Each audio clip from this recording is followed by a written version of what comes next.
To all those people watching, I'd like to remind everyone that this video is not made for kids. It's for older fans and adults. Enjoy the fucking video! The harbour on Edward's branch line was bustling with activity. Ships arrived night and day to load and unload cargo. This meant more and more trucks were needed, and the sidings were soon crowded.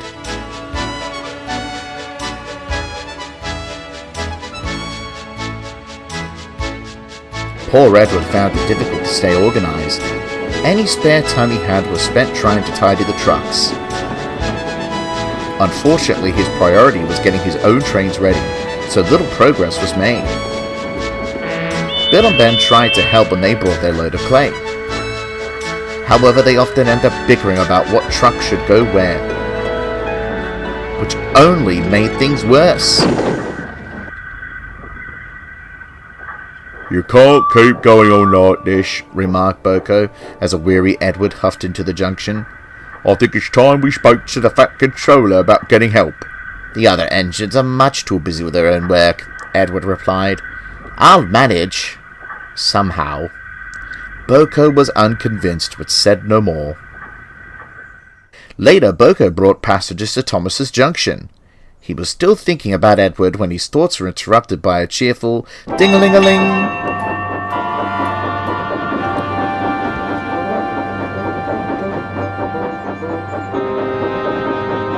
"You look worried, BoCo," observed Toby. "What's wrong?" BoCo quickly explained about Edward and the harbour. "I know the feeling," sympathised Toby. "Back in my harbour days, you barely got a chance to rest your wheels. I miss it sometimes, though it's far from light work." "So it seems," muttered BoCo. "I wouldn't worry," smiled Toby. "Edward has one thing every harbour engine needs: experience. I'm sure those trucks will be sorted by the time you next see him." But they weren't. Edward was busy elsewhere, and hadn't been back to the harbour since the morning. BoCo took his goods down the line. But when he arrived at the harbour, he was shocked. Trucks were everywhere. They giggled and chattered noisily. BoCo frowned and moved forward to find Bill and Ben arguing furiously. "You let a truck tell you where to put it? You know they're untrustworthy," Bill squawked. "Seems more trustworthy than your instinct. You blocked that entire siding," retorted Ben. "Enough, both of you!" The twins jumped, not having noticed BoCo arrived. "What on earth is going on here?" he demanded. "We just want to help Edward," cried Bill. "By sitting around bickering?" growled BoCo. "It's not our fault," Ben harumphed. "We never dealt with this many trucks at the clay pits.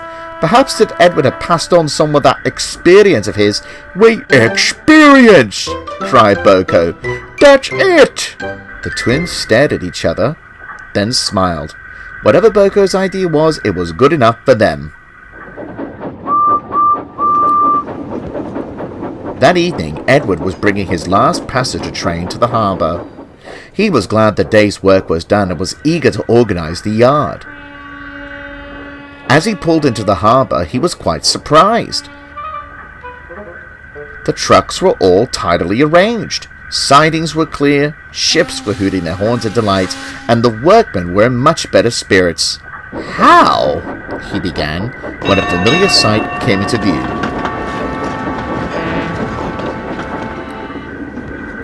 "Evening, Edward," smiled Toby. "I don't suppose you mind a little help from an old harbour engine, do you?" "Not at all," beamed Edward. "But how—" "BoCo spoke with a fat controller," explained Toby. "The others are handling my branch line trains while I look after your harbour for a few days." "I must say it's a relief to see you. I've been run rag trying to keep everything in order." "You leave this lot to me," Toby said, eyeing the trucks. "I'll see to it that your harbour is well looked after." Toby was as good as his word. Edward and BoCo were able to focus on their regular duties. Toby had their trains ready in good time and kept all the ships on schedule leaving the harbour. He even found time to teach Bill and Ben a few tricks. At last, the harbour grew quieter and the workload was more manageable. All the engines came to see Toby off. "The number 7 shoots you," grinned BoCo. We're certainly lucky to have had your help. It's been my pleasure, Toby smiled. It put me in mind of the old days. Although, he chuckled, it reminded me I'm not as young as I once was. I'm looking forward to a quiet run with Henrietta. At that moment, the signal dropped and Toby's path was clear. Goodbye, Toby, cheered Edward. You're welcome on our branch line anytime. To a chorus of whistles and horns, Toby set off for home.